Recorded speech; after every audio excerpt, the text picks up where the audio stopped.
And we're back. And we're back.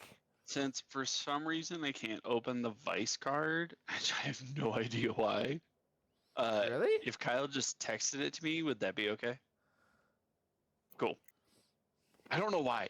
I had it open and I popped it out to a different window, and then I closed it to like try to refresh it or something, and now it will not open. But it's not open on another window or anything, so I have no idea what happened.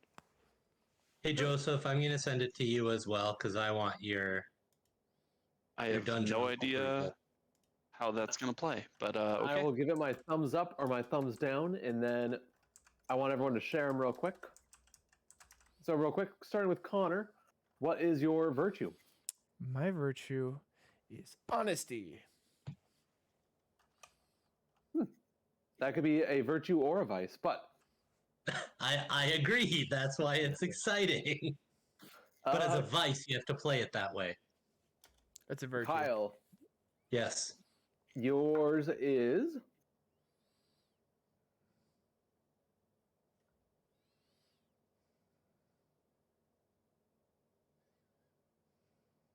Oh, sorry. I thought you were giving me. My vice is pettiness. pettiness. Okay. Okay. And then Justin, what is yours? My vice is that I am a flat earther.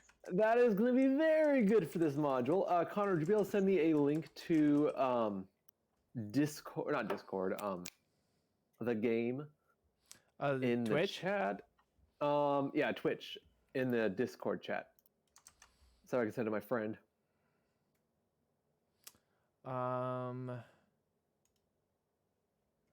You mean twitch.tv/Fatal Condor? Hey, yeah. It's pretty easy. Like and subscribe. Go ahead and smash Smash that that like like button. Destroy it.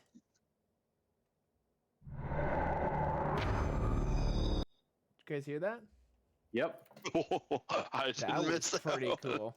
It was Connor, let me know pretty when you're about loud. to start, and I can start my my dialogue of the module.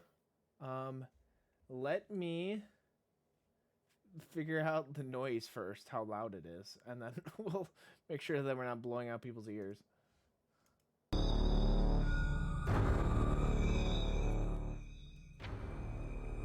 Oh. Okay. I'm ready when you are. Got some munchies. Claire, maybe Nacho, 'cause she's the best wife ever. Yeah, my I man. want nachos. I want nachos too. I want chips and dip. Abby! Even my nachos. My wife's Nacho pretty- nachos. Abby's my asleep right nachos. now because that's what she does. My wife's pretty fire. She's bringing me another beer. Connor. That's what she does. She just sleeps. Dude, Anna, you sleep so much. Yeah. Oh, pregnant sleepies. Okay. I'm ready. Okay, I'm hitting play. All right. All right. Captain's log 1. Stardate 2000 XX AD. We have been hand selected as a relief crew for the current crew of a space station, the Nautilus. The current crew is going on their 3-month holiday on Earth, and it is our job to maintain the station while they're away. During that time, we do not need to conduct any experiments. We are merely there to keep the station in top shape. The station itself is fitted with a vast array of scientific material. We will need to calibrate and secure.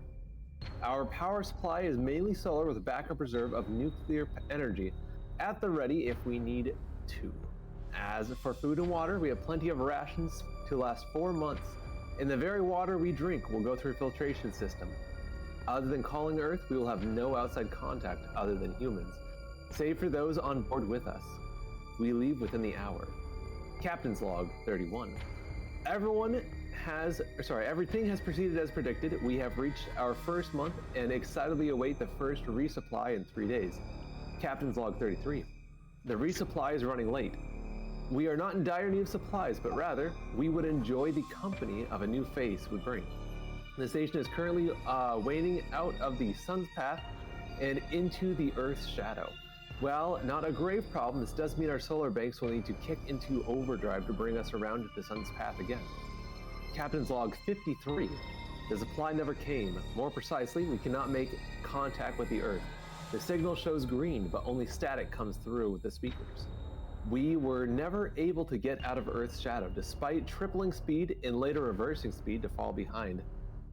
We are now on nuclear power and the spirits are low. Captain's log 54.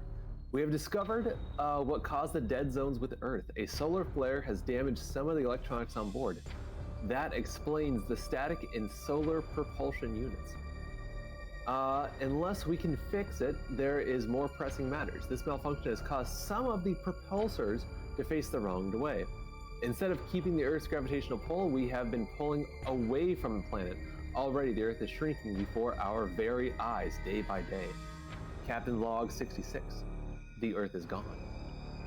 When we awoke today, the Earth was no more. The sun is back in front of the ship and the solar banks are full, but we are lost. Communications are still down, but there may be a chance of fixing them and radioing for help. Captain's log. Our demise has reared its ugly head one final time. Despite being low on both power and food supply, our only source of hope has vanished. The sun is no more. And with it, so too are the supplies slowly winking, stars slowly winking out one by one. The only energy within light years is our floating tin can, spiraling towards a doom unknown. May God have mercy on our souls. Space is dark.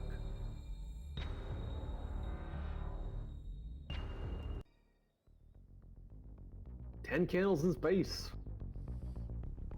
Nice. So, do we have to come up with characters now? Yes, come up with your characters now. We'll come up with Brinks in a second, so briefly think about who you want your character to be. I will give you guys 5 to 6 minutes, starting now. So then I would be filling out the note card. Yep, note card on the side is what you want to fill out. I can't Mr. access Flat my note Earther. card. Trying to figure out how I'm gonna spend that. Like this, you just go. Like a fidget spinner. I can't access my note card. It's gray. Uh-oh. Oh, there it goes. Never mind. Like this, because it's flat. That's Like a really plate. funny. He's a flat earther in space. I know. I'm like, how do you stick to being a flat earther Even when though you're you're an literally astronaut? circling these planets? Like,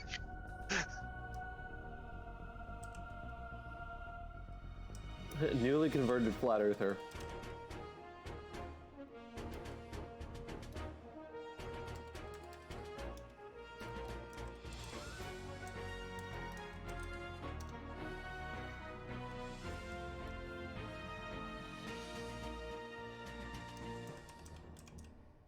so are looks truly like describing your character?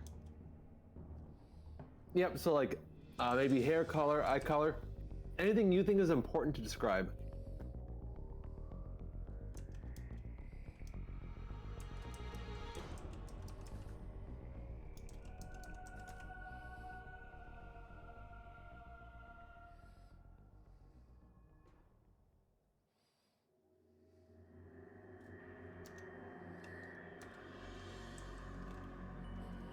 I like this music. This is good. I kind of want to get this game just because of the atmosphere. I've heard it's a fun game. Mm-hmm. I've heard the same thing. I might have to get it. I really like Metroids.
Level up, baby. Classic Metroid noises.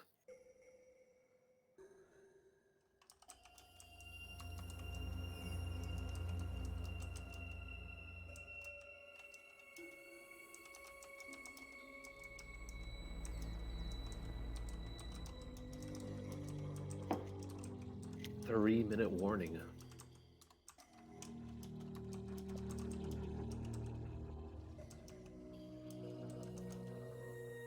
So are we on like NASA? No, okay.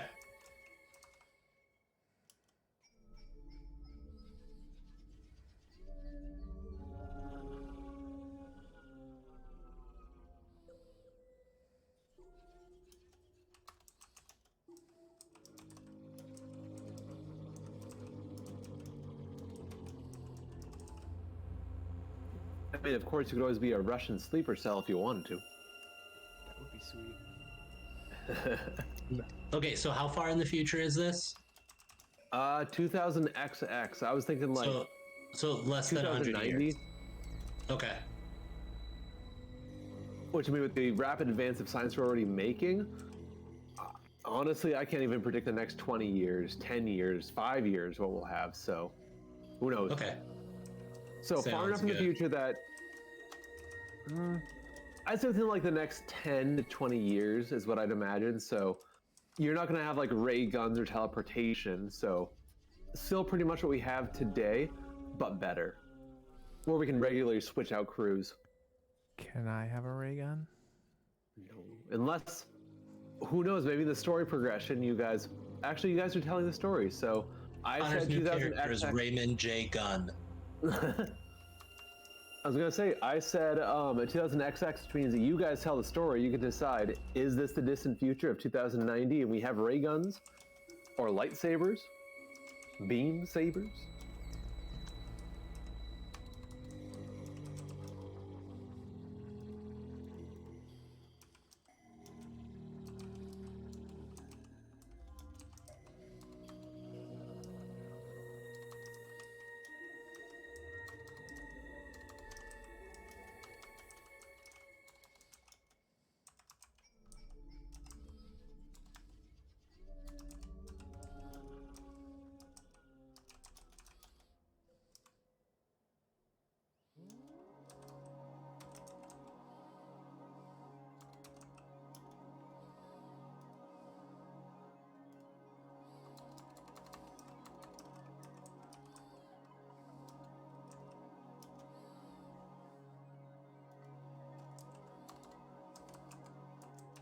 One minute remains. Wish I had a better idea of what to put. Very basics. Your character will kind of develop as you go along.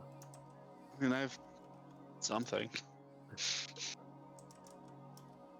But no, we almost were listening to Star Fox 64 tonight. It would have worked out perfectly for the intro, but it's just too exciting. It's not necessarily so dready or candle-y. All right, and that's time. Connor, would you mind starting and telling us about your character?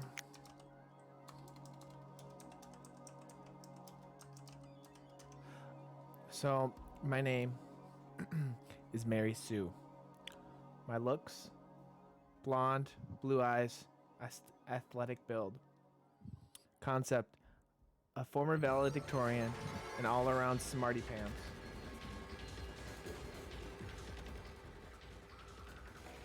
I've exceeded in destroying any kind of glass ceiling that has come my way. I have been the honest leader and trailblazer into space and the greater unknown. My mastery in robotics and animatronics. I have a mastery in robotics and animatronics, and after my accident, my right arm has been damaged, giving me a prosthetic arm that I can use that allows me to switch into a plasma grappling hook.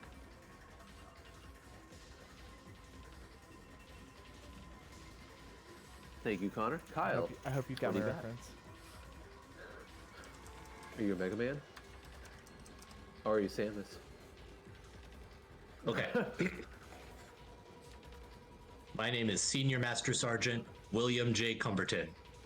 I have a strong build. I am middle-aged, about 45 to 50.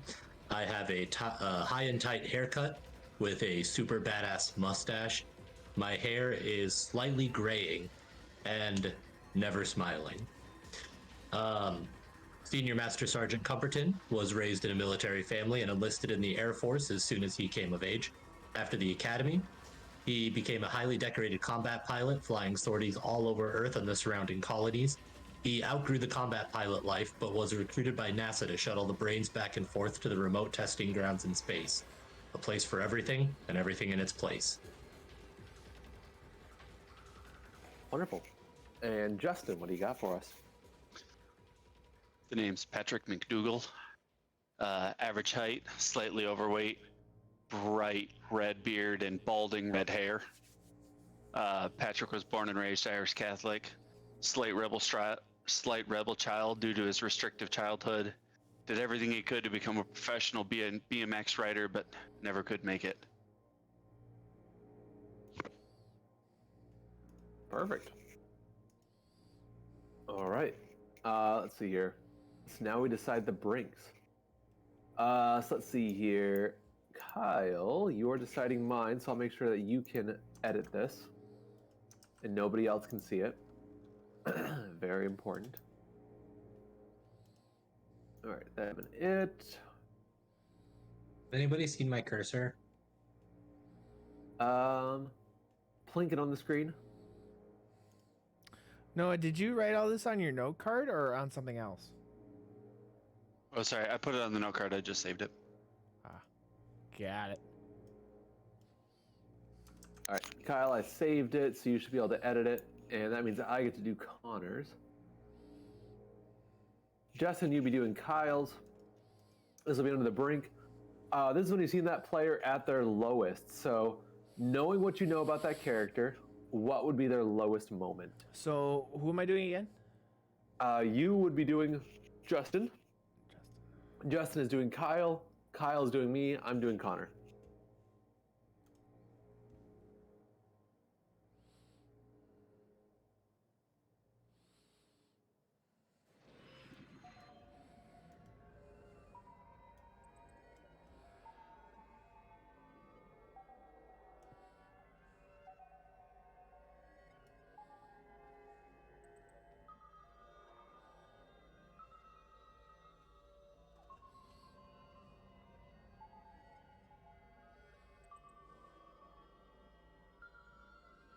So I want to use a single word or descriptive phrase for their lowest moment. Yep, so it could be like, I had one before where it was, I have seen you / them eating dirt. Like, that was their lowest moment. And so they had to go and figure out a way of bringing that back into the story. So make it vague so either they can decide what it is, or you can be a little bit more specific, but I like vagaries, so that way they can use it in a way to twist it into the story. But remember, it's when they're in the lowest point.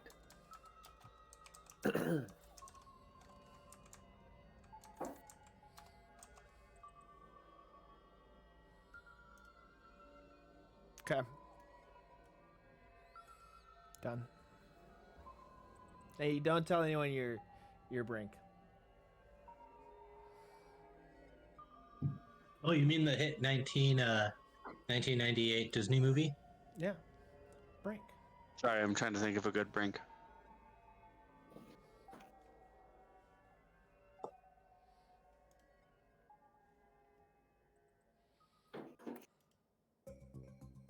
All right, Connor, I have yours. And do not share these with other people. Only you and the person who wrote it should know what they are.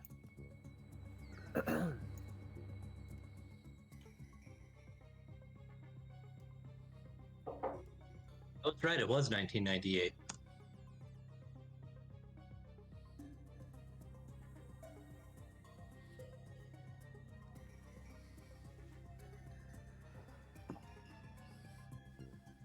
All right. Can I be a All right, senior I like it. senior master sergeant? All right, just and kidding. with that, I think Sorry, I we don't are- have Kyle's. My bad. Ugh. Ugh. It's a lot. I'm trying to make sure something makes sense.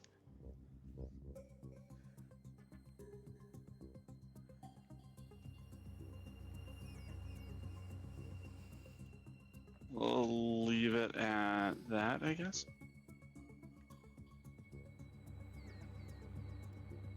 Okay, I have something in. Thanks, Joe. You're welcome, Mary Sue. Wait, what's your character's name, Joe? My character is named They/It. Oh, okay. How progressive of you. Its name is its pronouns.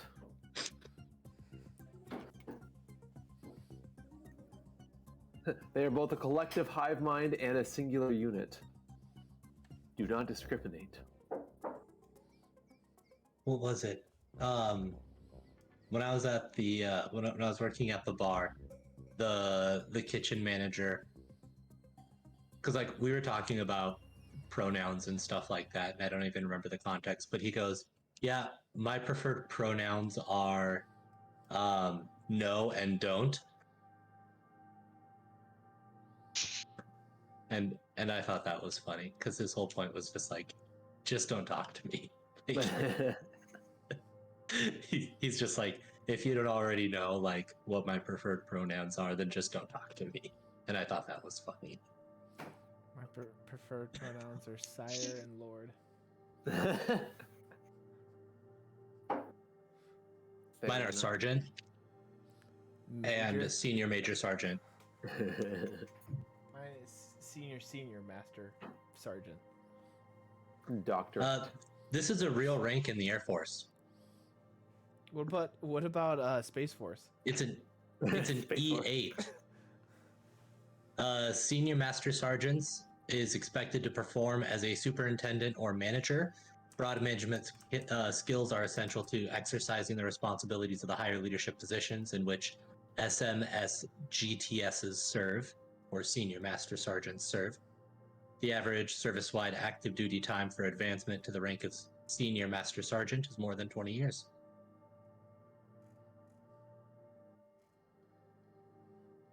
I'll be a chief master sergeant. No, it's not a chief master sergeant. It's In Space Force, there is.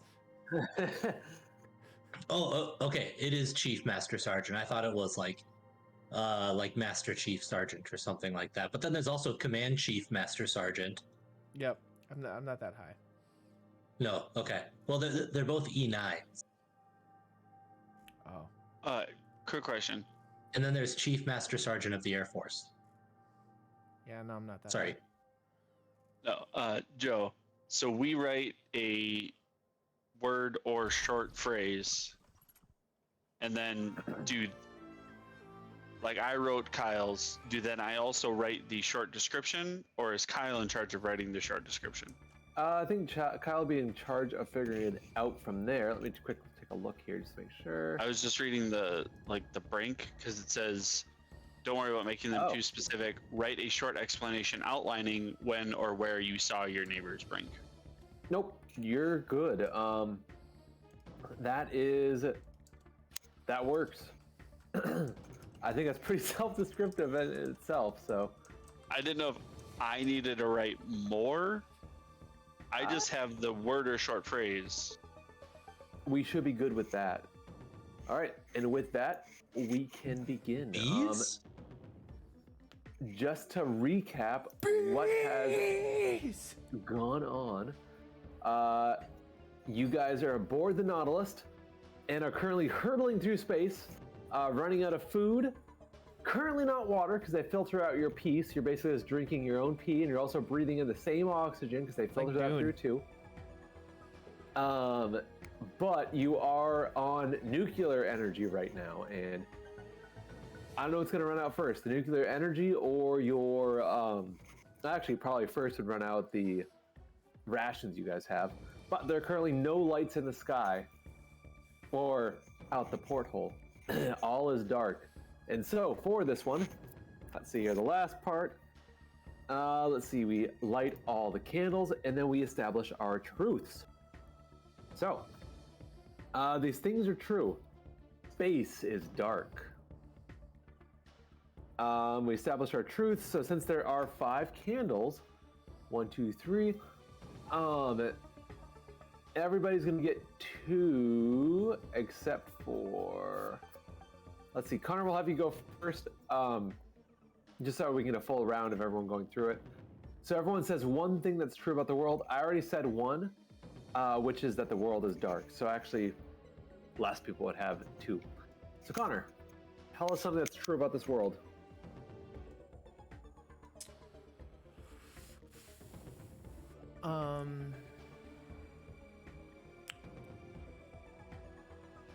The computer's still working. All right, Kyle.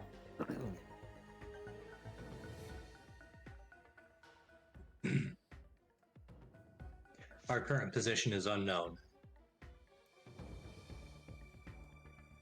All right, Justin. One thing that's true about this world, Give me and you a- get to make it up. So whatever you want, within reason, whatever you want it to be.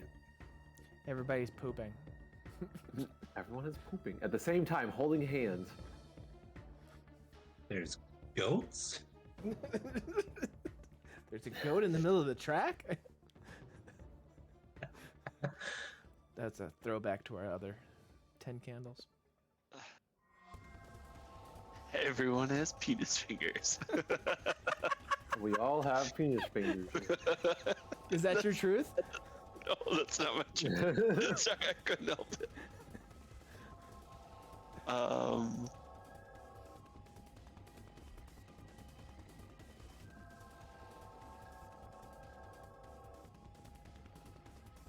It's extremely quiet. There we go. That's a good one. How do you spell eerily? E-E? I think double E.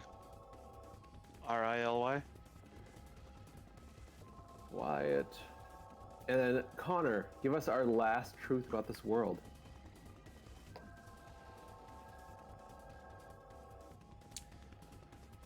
Artificial gravity still on.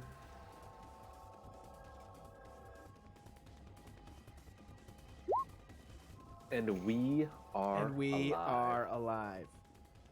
So typically what we do is the last phrase I utter is the one that we all repeat, and then we begin either if the candle's blown out or whatever have you. So let's begin. You guys have narrative control. We've established some truths. You guys know where you're at.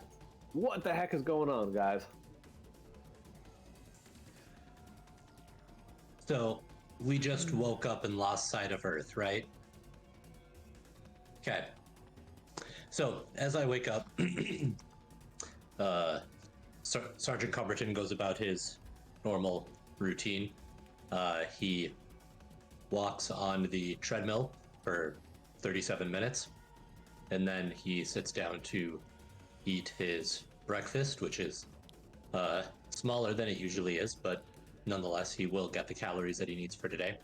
And then he puts on his very clean and pressed and well-kept flight suit, the dark blue jumpsuit with the big zipper, which is just pristine. And then he puts everything back to where it needs to go, brushes his teeth, and continues out to check the navigation and controls on the space station to see if he can't make sense of what's happening here.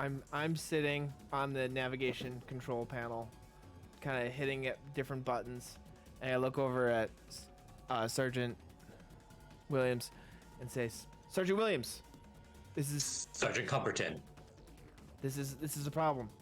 We do not have any. this is a control." problem. My name is Sergeant Cumberton.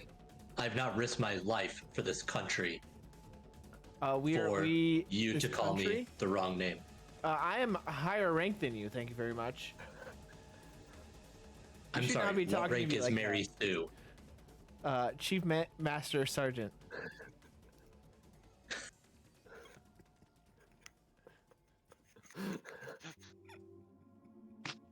In which case, this interaction would have gone completely different. Okay, so as Sergeant Cumberton enters the bridge, he stops himself and gives a hearty salute until he is acknowledged by his superior. Stand down, I say. At which point he goes into an at ease and promptly asks, "Is there anything I can help with today, ma'am?" Yes, Master Sergeant. We're in dire control right now. All navigation has been lost. Computers are still active right now. We need you to figure out where we are located. Yes, ma'am. I will do my best.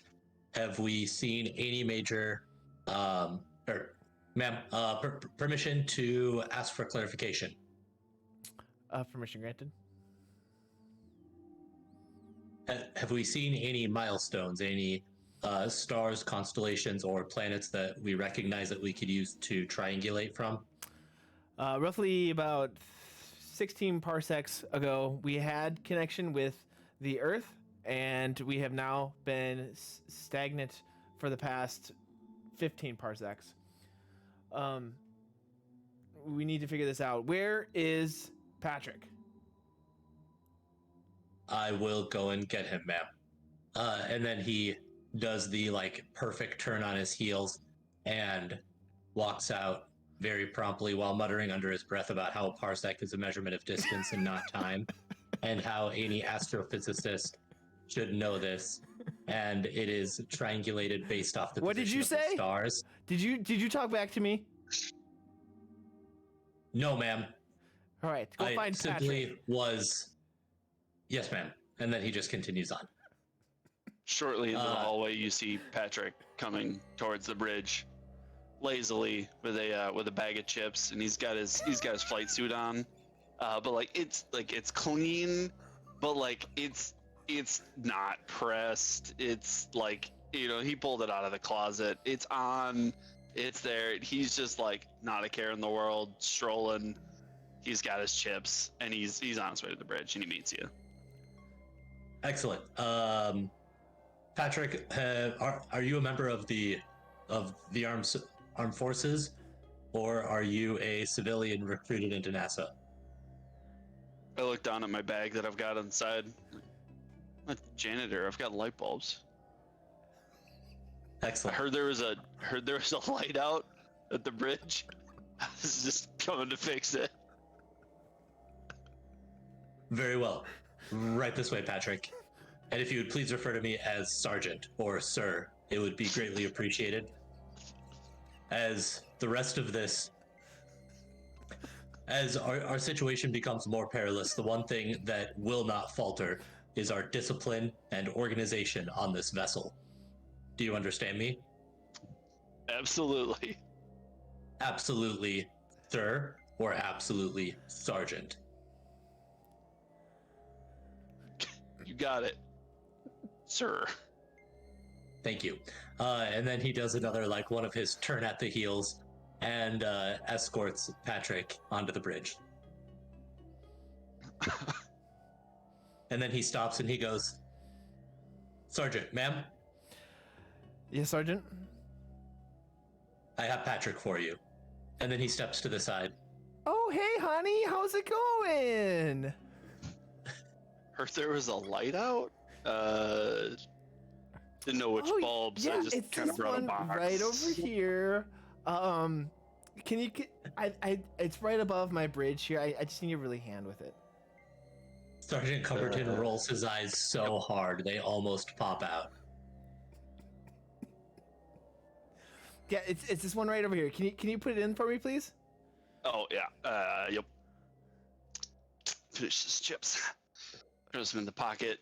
Just very casually starts climbing on top of the bridge to jump over this light.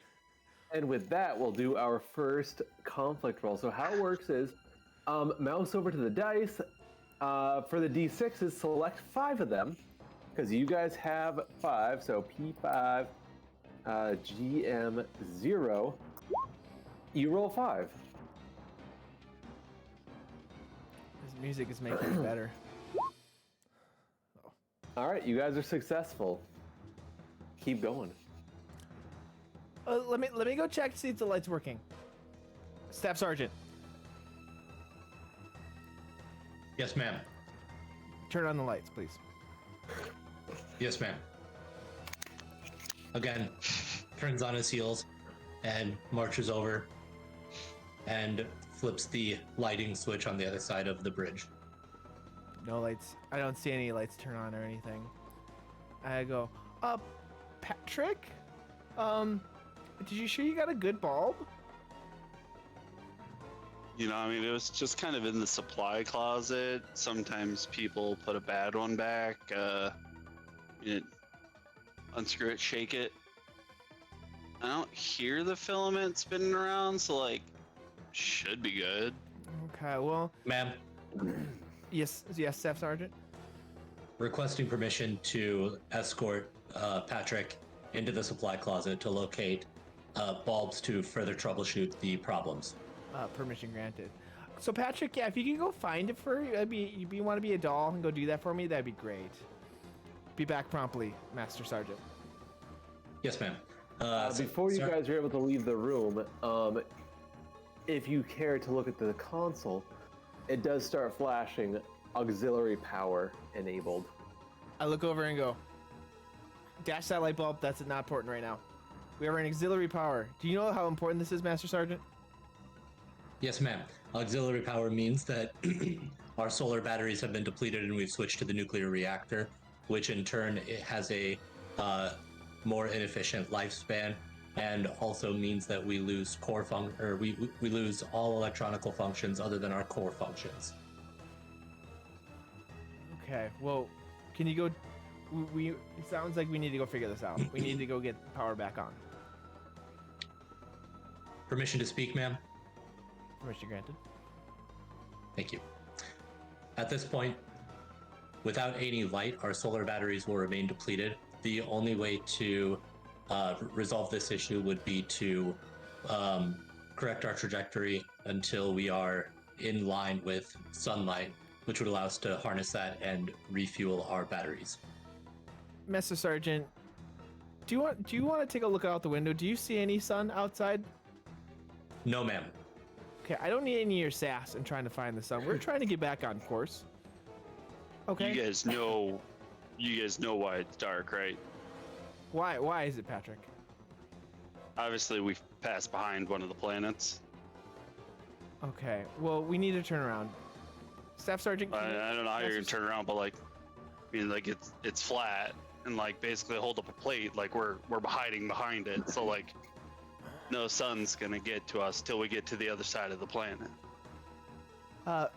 Patrick, honey, I don't need your sass either. This is a stressful moment. It's not sass, it's scientific. Well, if you want to pull up the scientific notebook that you have, let me know. But for now, we have to turn around and try to find our way. Young man, I have risked my life both on Earth and in the surrounding colonies fighting for our freedoms. And I firmly believe that you are able to believe whatever it is that you would like to believe. That is your right as an American and as a human being and as a member of our crew. But Former American. That was a couple years ago. He was exiled? We were exiled, remember? Part of our didn't know mission was for a scientific purpose, don't you remember? Are you telling me you've lost perspective on our mission, Master Sergeant? Ma'am, the mission as it was directed to me was to shuttle this crew and maintain the life of this space station while its normal occupants went back to the mainland to spend time with their family and friends. And after that time, my job would then be to shuttle this crew safely back to Earth. Safely back to LaGuardia Airport in Miami, where we would land safely and enjoy ourselves a nice burger from McDonald's or another fine establishment. Well, if you don't quite remember, Patrick, do you want to remind him on what happened to Earth, what happened to America before we left? Well, all of the lies that the government had been telling us for years finally came to light there was quite the revolution.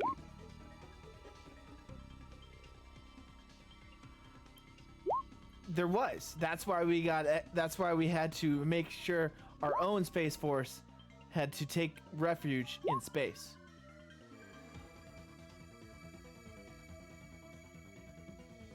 And as you can tell, the entire crew got space sickness and died. So it's just us three. Don't you remember that? Am I the only one that remembers anything around here? Yeah, I had a few head injuries when I was younger. My memory hasn't been great, but Well, and I smashed the console. We need to get back on track right now. Roll the d6s.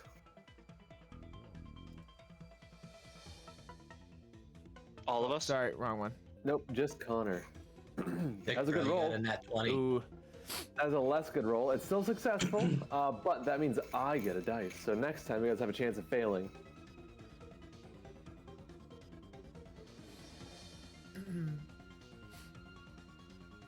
So continue. All right, my memory may not be great, but if we're gonna get past this planet and get back to something that we can use for some kind of direction, maybe reversing course is the option to get ourselves back in line with Earth. That might be the answer. I look at him and go, Patrick, that's a fantastic idea. We should have promoted you sooner. Master Sergeant. Ma'am, permission to speak freely? No, we need to function right now. Have you seen the movie Apollo 13? Ma'am, that movie was made around 100 years Are ago. you familiar with the initial Apollo 13 mission? Yes, there's a man named Bradley Willis who pilots a rock into a rocket ship. No, obviously you've never understood. After all these years, the initial flights into space are the most crucial ways to understand how we need to fix this. So in Apollo 13, they sent the 3 astronauts into space, and their target was to land on the moon. But there was an explosion on Apollo 13 as it was flying through the air, and so they had to course correct and go around the moon so that they could slingshot back to Earth.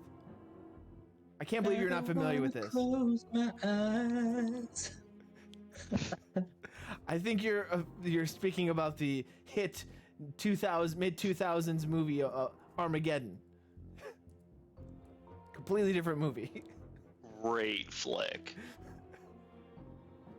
You were correct, Patrick. Different movie. Oh, apologies, ma'am, for being mistaken.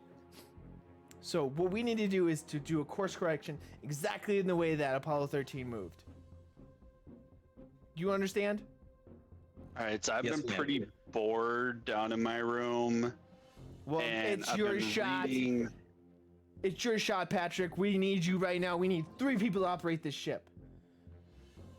Well, I mean, I've been reading into some of the manuals because I ran out of comic books, and so I've been reading some of the manuals and safety precautions, and I think that there's a chance that if we jettison some of the extra wings of the spacecraft, some of the outlying pods, there's a chance that the momentum could change and kind of turn directions, kind of like when you're sliding on ice and like you hit a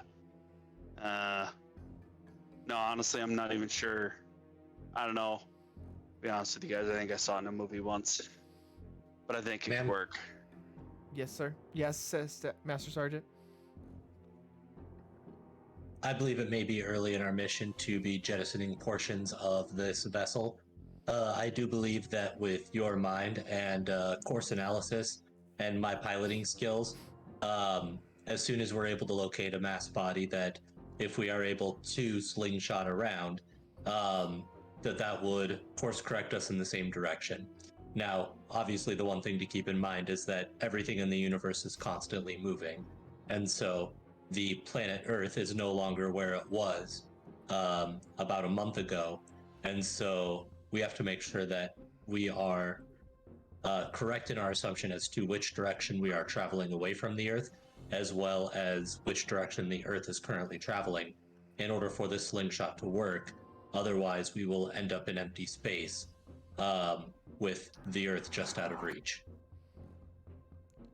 Well, we are currently. Okay. So we might need to go back to Earth, but there is the space station that was launched in 20XY BC. Maybe we need to Yes. attend there. The boy version of the year that we're in now. Yes. You're in the female version where I am in the lead right now. It is 20XX, and we are a very inclusive society, and we proudly support and encourage our women to succeed and take on leadership positions. 20XY was totally different. Indeed, I agree, man. But we need to as find you guys that. are deliberating. So there are no stars in the sky or space as you see it, but just barely out of view. So like your, I guess, headlights or whatever kind of light up a little bit. Something very, very far away and massive seems to come within view. Like passing? As in, like, even though it's the dead of space and you cannot see anything, it's just the darkest dark you have ever seen. More like a feeling that eminently something so large that you cannot even comprehend it is currently light years away from your ship, but it is just so big you can still feel its presence. I look at my console like light up down my bridge, and I see Master Sergeant. You see this? Yes, ma'am. This light here. Can you Yes, pilot ma'am. us towards that? Yes, ma'am. Okay. So I sit in the pilot's chair in the front and Patrick, center. I go, hey Patrick, you want to give me a hand for a second? Yep. Do you know how much power we have left in our overdrive? Let me do a quick calculation because despite all my years of BMX riding, I definitely grew up to be a rocket scientist. Patrick, you don't have to do a calculation. It says on the screen just to the left of you. Oh, and you trust what the computer tells you? This entire vessel is one large Master computer Sergeant, that is keeping us. Master Sergeant. Okay, Patrick, ma'am. I understand that you don't trust it, but we kind of need to trust it right now. Fine, I guess it's faster. Hangover. We've got at most 30%. Well, we need to make a decision. This is the only thing that we can see in the sky right now. Master Sergeant, prepare to jump ship, or prepare for hyperdrive.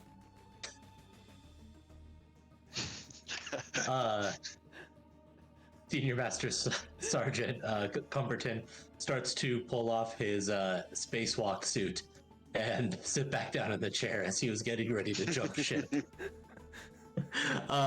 No, so he sits down, making sure to like do the whole like hand down the back of your leg as you sit down so that you don't form creases in the jumpsuit. Very important. And straps himself in.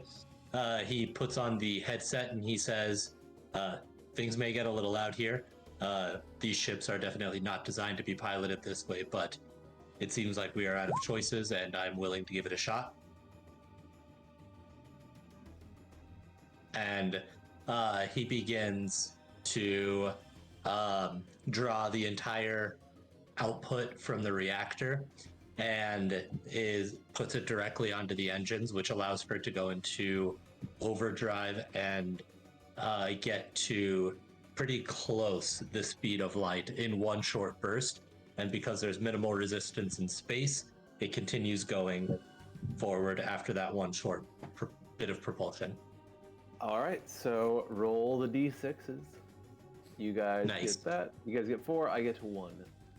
Kyle. I keep on trying to use my mouse, but I'm pretty sure the batteries are dead. And now it just makes me sad. Prepare to fast forward.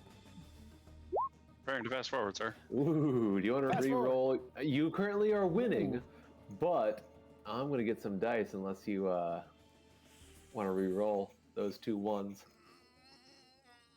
Yeah, I'm gonna re-roll them. Whatever. Do what you got. Okay.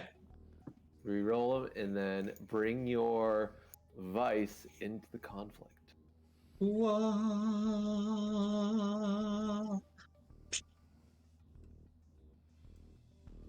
But I just rolled a 2d6. Yep, 2d6.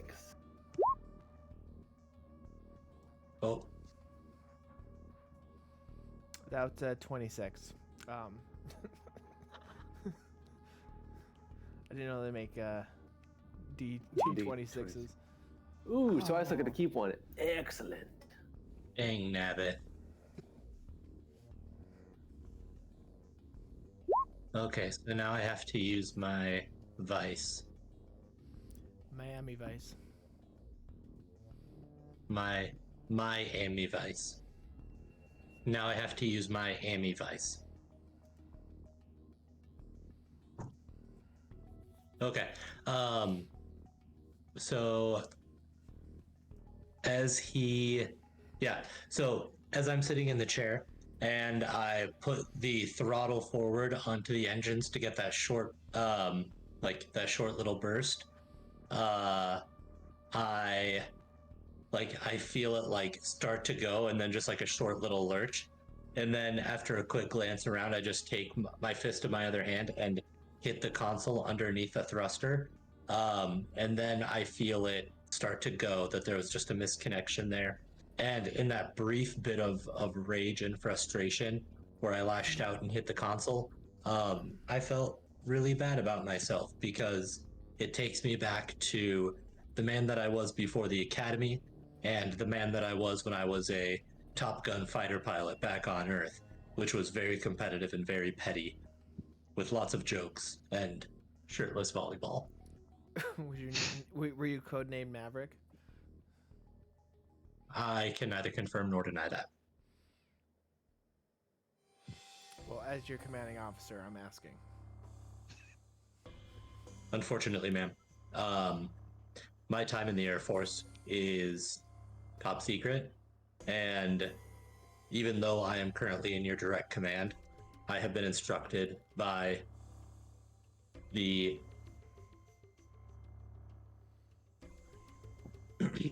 one moment.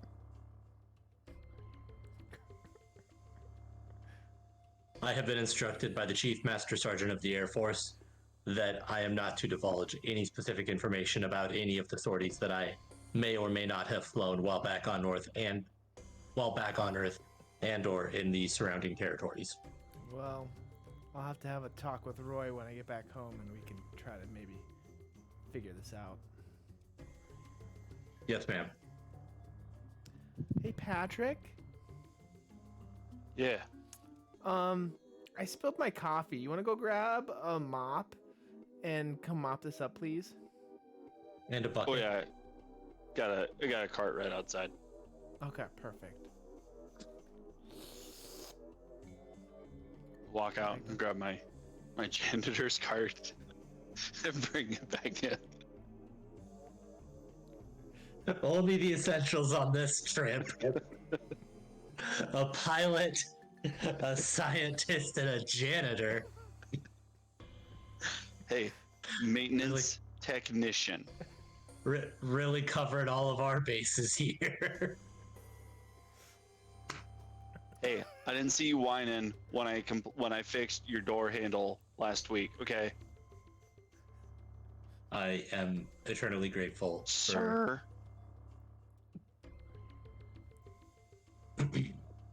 Hey, go ahead, Mom. Start just very poorly mopping up the coffee.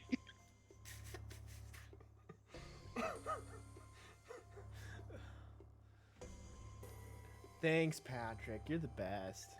All right, we need to get back into. How far are we now? Master Ma'am. Sergeant. Permission to make a brief observation. Yes, Master Sergeant.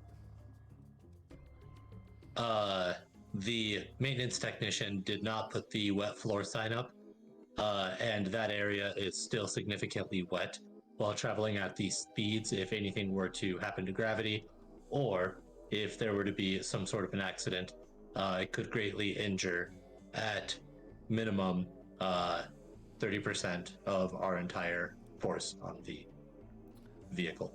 I plane, give ship. Master Sergeant the death glare, just like beating to his core.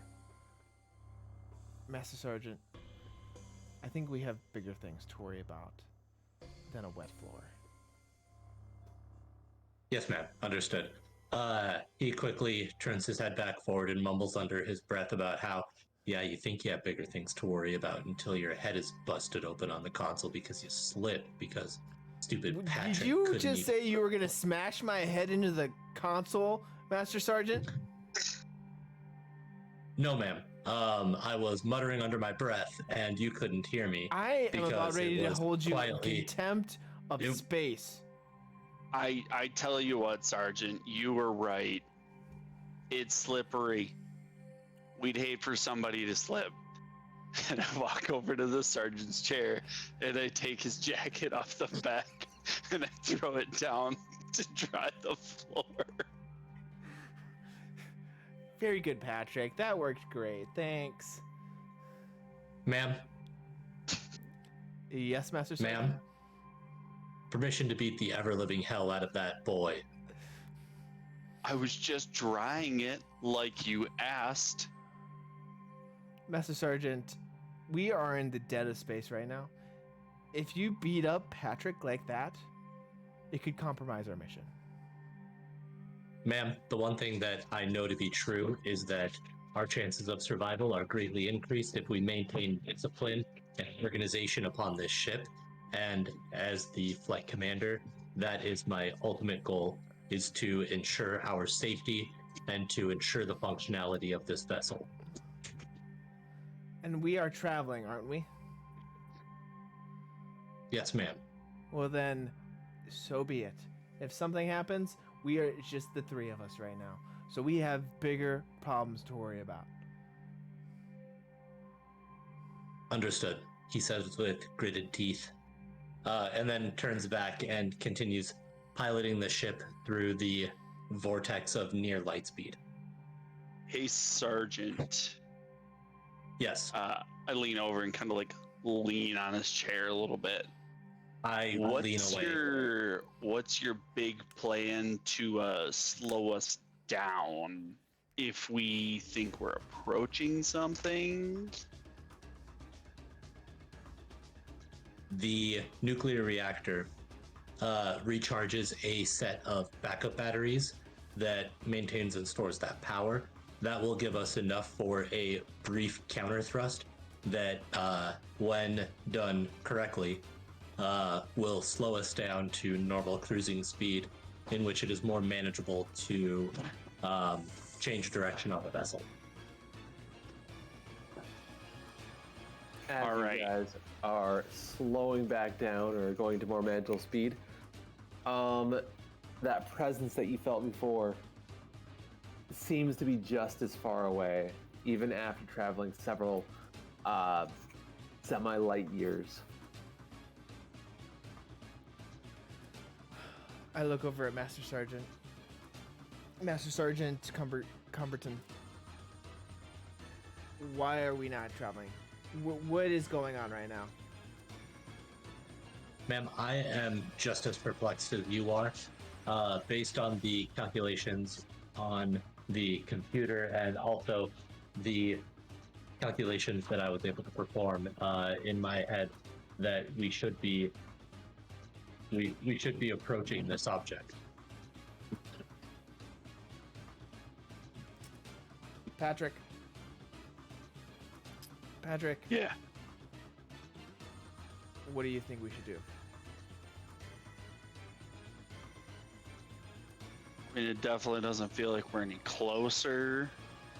Even after old big brain Sarge over here launched us. Hey, be careful. We do not want to start fights around here, Patrick.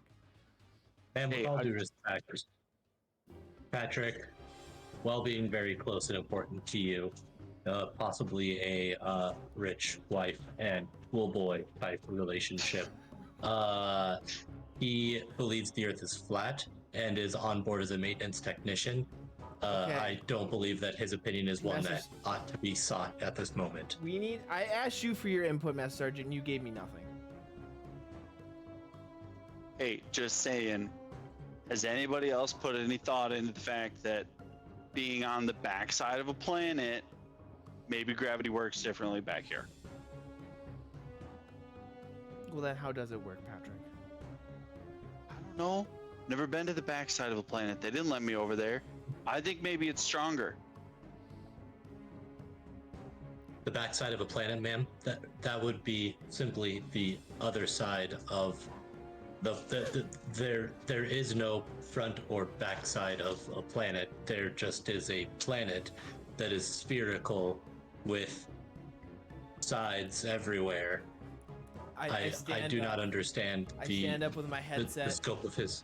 and I take it and just smash it on the ground and be like, "We need to figure this out right now, or we're all going to die. Do you want to die?" Roll the d6s.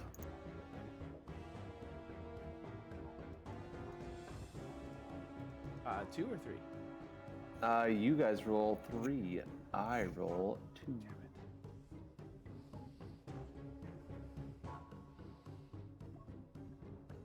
We win. All right, continue. And I storm off as I spike my headset, and I'm gonna go grab a snack. Be right back.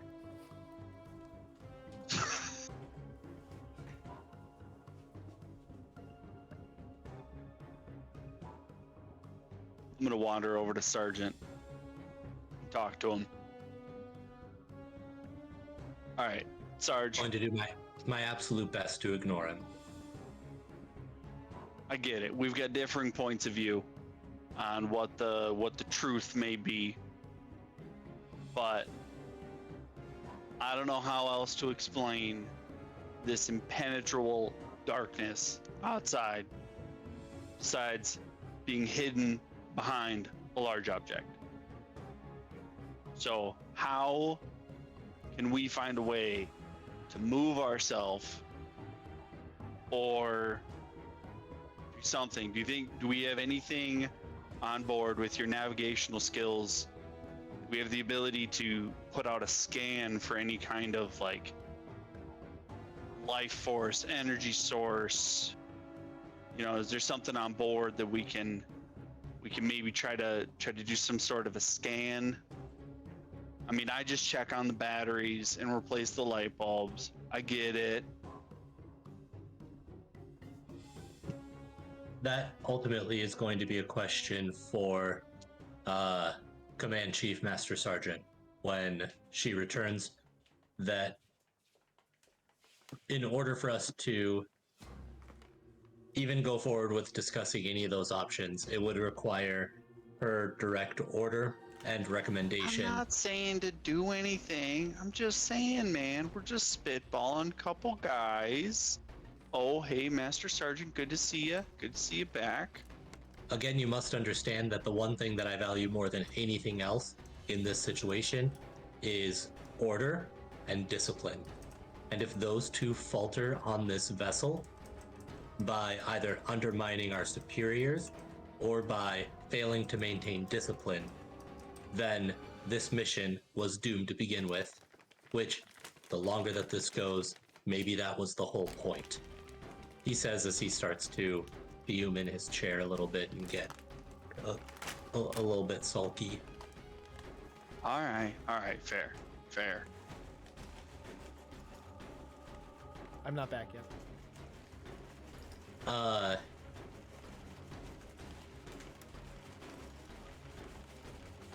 At this point, all of your ears pop due to an increase in air pressure that you haven't seemed to notice until your ears popped.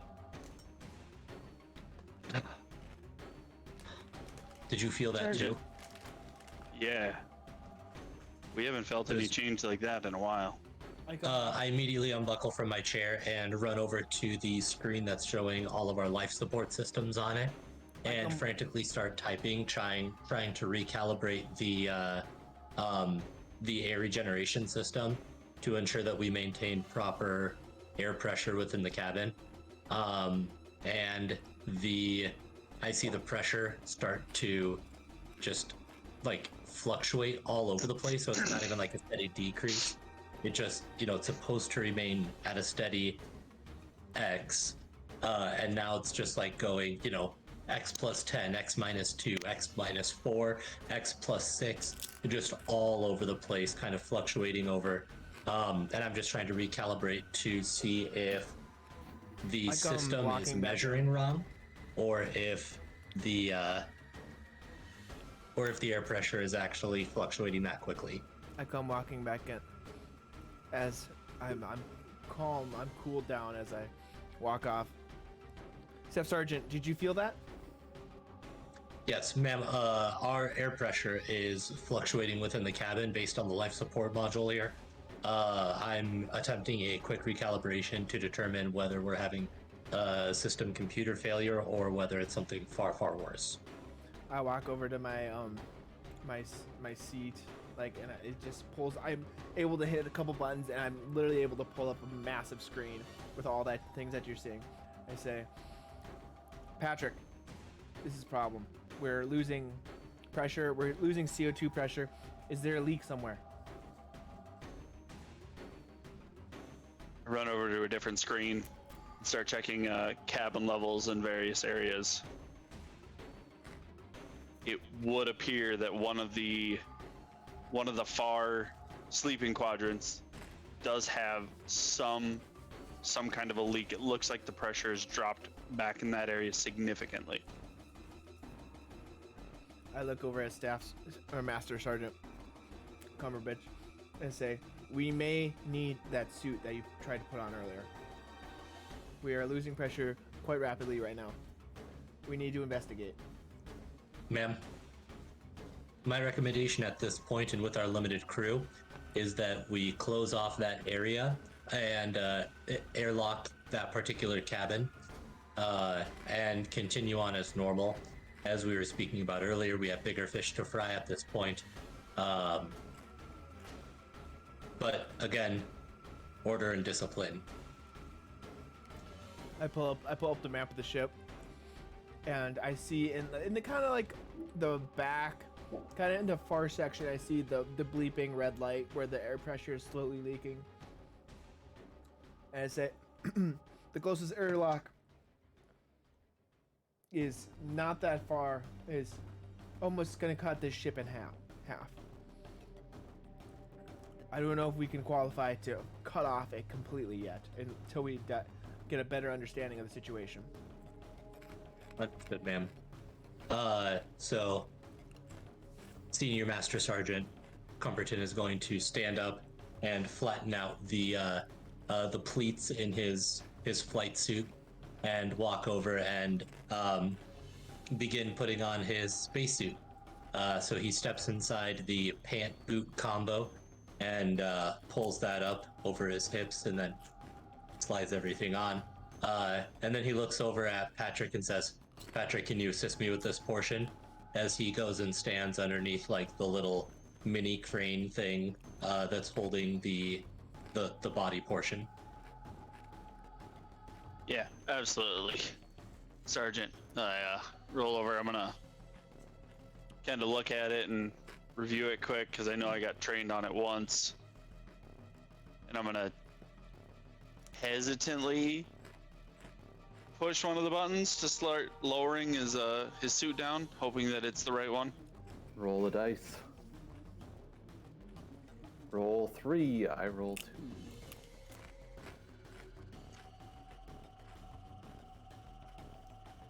All right, you guys are still successful, but I get a dice. You guys lose a dice, unless you want to burn a card, but still the first candle, so maybe not. All right, continue. I look over at him and go, Patrick, you may need to put your suit on as well. I think that's probably a good idea. I was trained in running the airlocks for any emergency purposes if we ever had to sanction off different areas due to any gas leaks or anything. So I think having it on, it can be ready to seal it off if needed. I put my headset back on, and it's slightly busted, but I'm able to put it up to my ear and pull down the thing, and I go, radio comm check, 1 2.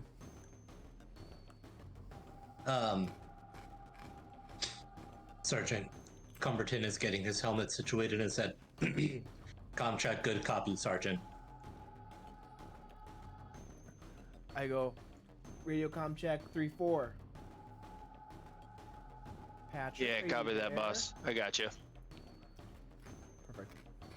Okay. I will be monitoring your vitals from the deck here.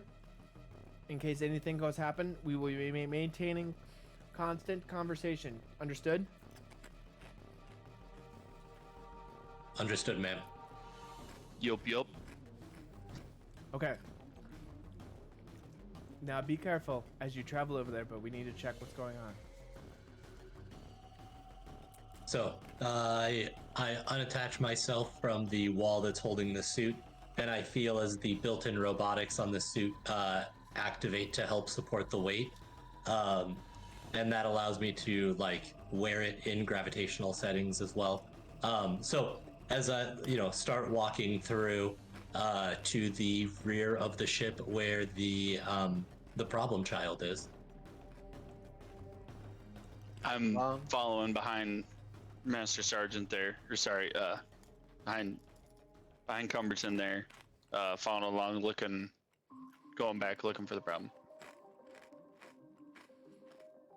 All right. Very well. Before you guys continue, let's roll some dice to see if the situation's gonna change at all. I get 3, you guys get 2. Who rolls? Up to you guys. I got a 4, and a 5, so just don't roll. I guess I got technically you guys it. will win regardless. There you go. You keep all dice and you win. Continue. Nice. So we continue back to the airlock. So immediately I activate the lights on my helmet and just kind of peek around to figure out where the issue is. I don't really hear anything or see anything or feel anything inside the suit. So I have to do a manual visual look on all the walls up and down, kind of all the the porthole and everything, just looking around to try to see where this leak could be coming from and if there's any discernible damage while I'm in there. And As I message through to the system, how's it going? I see your heart rate is elevated there, Master Sergeant. Alpha 1, this is Golden Sparrow. Looking through, I'm unable to determine any sign of damage. Golden Sparrow out. Or over. While I'm wandering around the room with him looking for an issue, I noticed the one of the ventilation panels up in the ceiling. There's a piece of paper, something kind of lightweight that's kind of like stuck in the vent where it looks like it's pulling, like something's pulling it up into that vent. And I go over to investigate and I'm kind of pull it down and kind of release it and notice that it pulls into the vent. So I call over to the sergeant to let him know what I'm seeing there. Sergeant, it looks like there's like a wrapper or something over here. I pull out my chip bag. Oh wait, no, I'm in a suit. Never mind. I find something kind of lightweight held under a desk, and I go over and kind of like I grab a piece of paper from under a paperweight and kind of crumple it up, and I hold it up near the vent and I let go, and it pulls and sticks to the vent.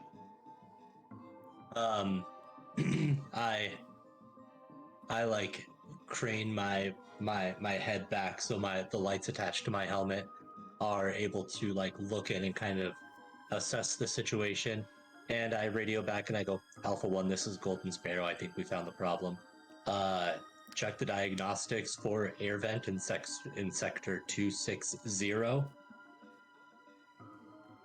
I tap at the screen, hitting buttons. All of a sudden, I see the AC system, or the air filtration lights pop up in red. I message back, copy the Red Sparrow.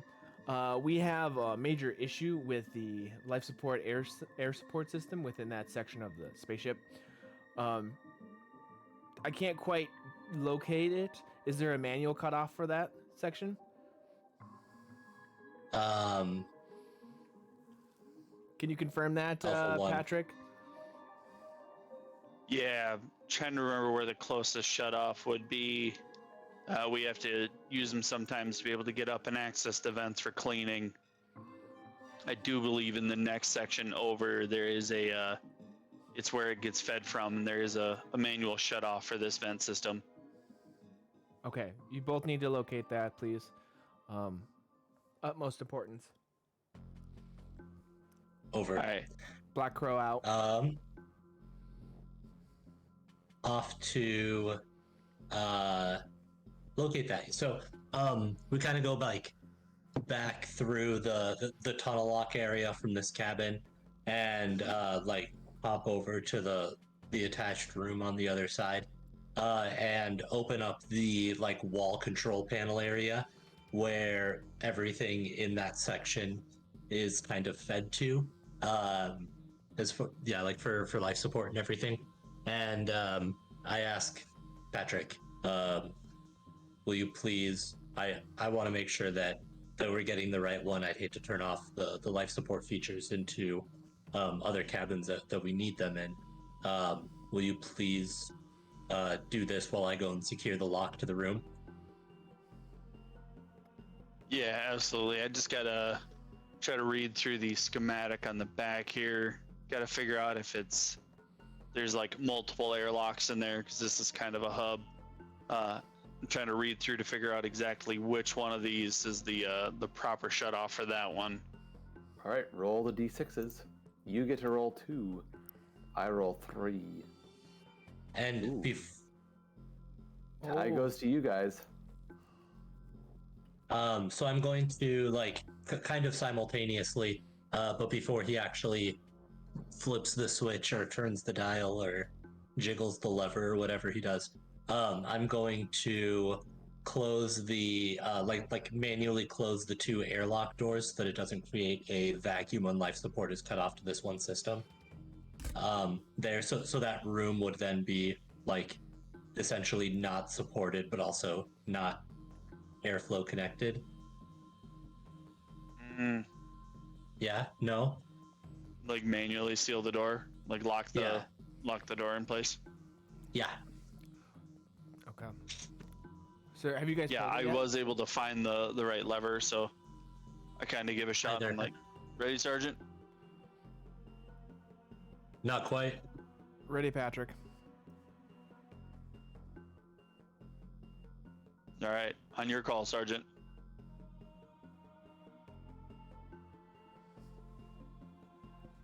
No freeze, or is he just holding really still? No, I'm there. I was like, on your call, Sergeant. You let me know once you Holding get really the door. still. Oh, okay. I roll for locking those doors. Okay. Or no. Sorry, I thought he was didn't- giving he me the didn't- he- look. I thought he was giving me the look. Oh, We can scratch that.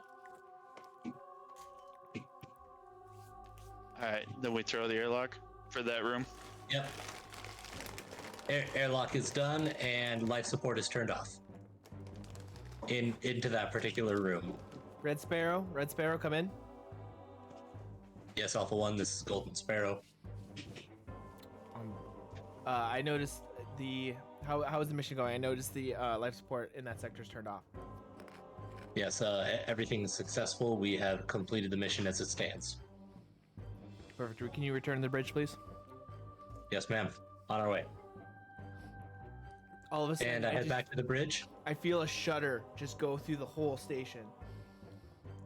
And all of a sudden, I hear giant bleeping red lights come up on my screen saying gravity systems malfunctioning. I immediately hit the Well, one, this comms. is Golden Sparrow. Are you getting the alert about the gravity system? Red Crane, yes. Can confirm the gravity systems are malfunctioning. Oh no, Patrick, can you look? Do you know where these are located? This is critical mission necessity. Where are the gravity sections? Or where's the gravity field?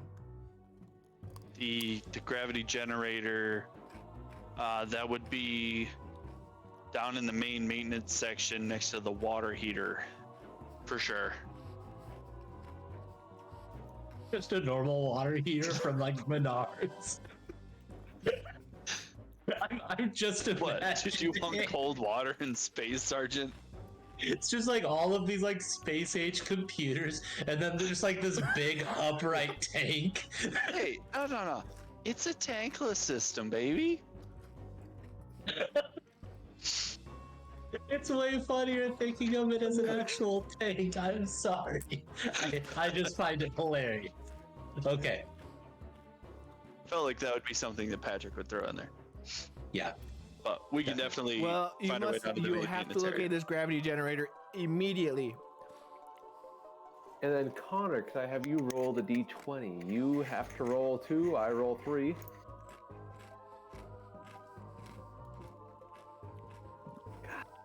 Alright, I'll take another one. Hopefully, eventually, it's just... Alright, so, continue. Really? I think we can give it to you.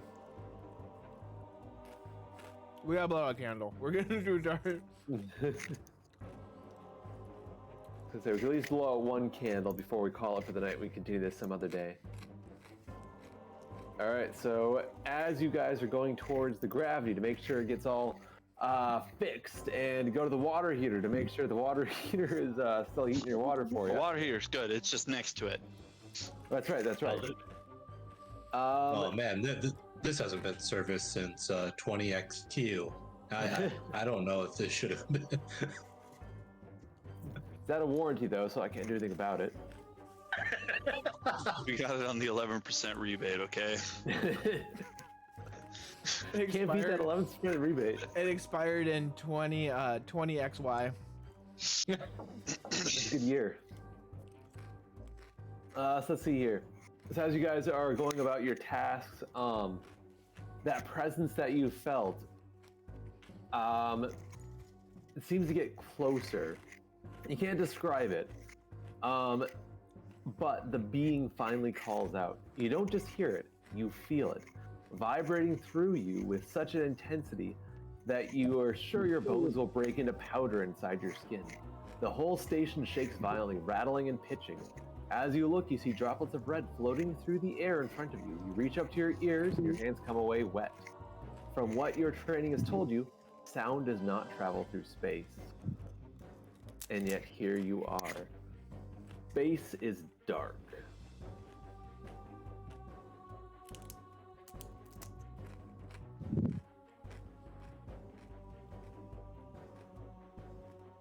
Let's see here. Kyle, why don't you get us started with one of the 3 truths? So everyone gets one. The gravity is lifting. All right. I don't know if I verbed that correctly, but words. The gravity is not as it should be. Yeah, we Gravity is are faulty. lifting from the floor. Gravity is faulty.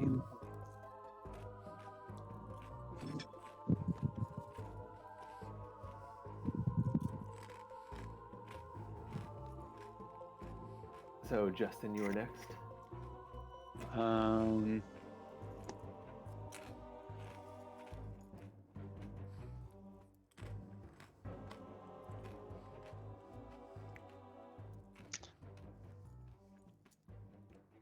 We have lights in the station, right? Correct, but you guys are on auxiliary power, so either they are a little bit lower or... I'm gonna say lights are flickering. Lights are flickering. Connor, you get the last one?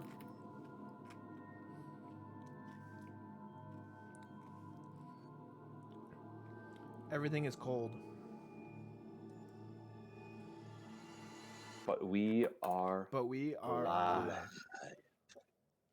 And that's where we're going to end it tonight. I thought by reducing all this stuff, we would be able to get through the entire one. There's a lot to 10 candles. I can't take out all the Yeah. fun. It's all about luck. But It's true. and also it's very like front end heavy, you know, because you have to hash out characters and stuff before they can actually start doing things And set up story.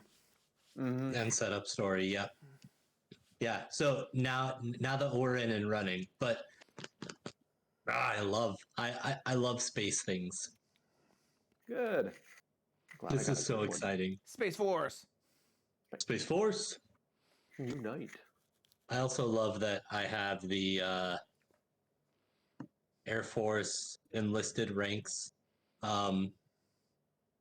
webpage pulled up in the second tab. And then the next one is the Brink TV movie from 1998 IMDb page. It's a classic. Really is. It's great. Also, can we talk about that playlist? Oh, I was Those really guys- good. that music was know. I perfect. really want to play Metroid Dread now. I Oh. have a Switch. I can buy it for myself. It'll be fantastic. Joe, we got to talk about this. Are you switching online? I do have Switch Online. Yes, I do. Okay. We may have to connect and play some Mario Kart. This is not a Kinect. This is the Switch. The Kinect was PlayStation, right? Or is that Xbox? That was Xbox. Xbox. We may have to circle back after this and exchange some info and play together. Yes, we would like to play.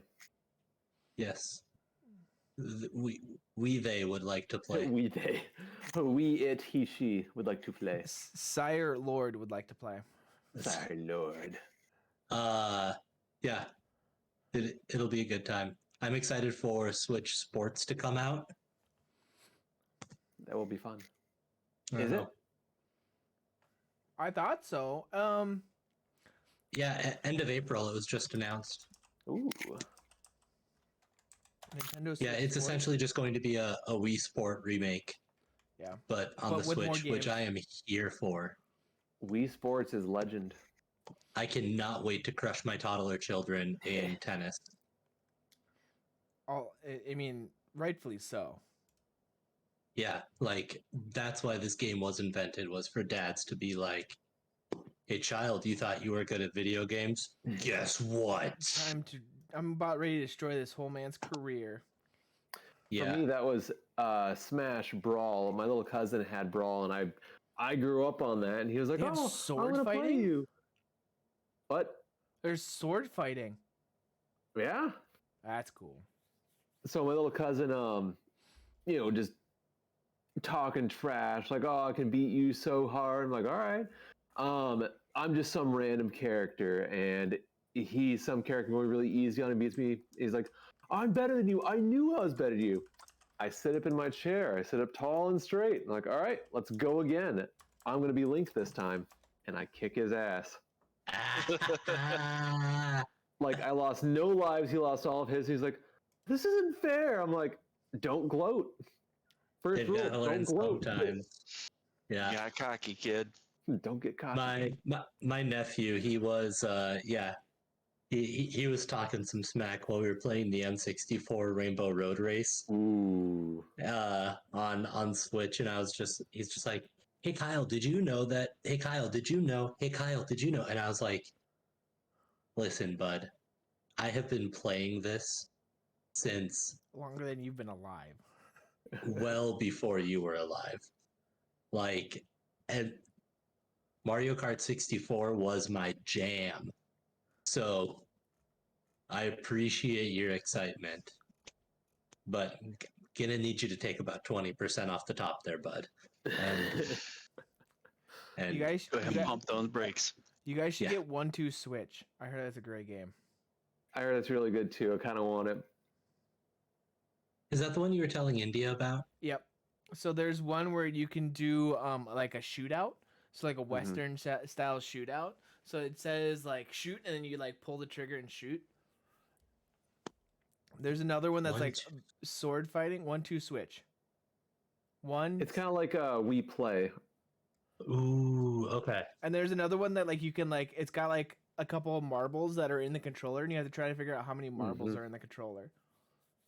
Oh, nice. It's Another one- That really sounds- intuitive, and it takes full control of the Motion the control. Joy Cons. That sounds horrible and wonderful. You can play ping pong. I'm here for it. Okay. If I were you Noted, to I'm switch, I going would get shopping that game tomorrow. 100%. In the meantime, though, gentlemen, we'll have to continue this one some other time. I'm thinking next time that we have probably during the week sometime. Next week, we could always try Yeah. something, or sometime we'll come together. Next time we have a one-off. Connor, you're up. Okay. Do we All wanna right. finish Well, this? thanks everybody for watching. Remember to like, share, subscribe, And follow. Hit the follow tell button. your friends. Oh yeah, follow. Make sure to tell all your friends. Tell your local senior master sergeant to check us out every Thursday chief- night from and your chief 8:30 master until sergeant. 10:30. Don't forget about the chief master sergeants. And the chief master sergeants. They need some love too. They most certainly do. But your regular master sergeants, we don't want them.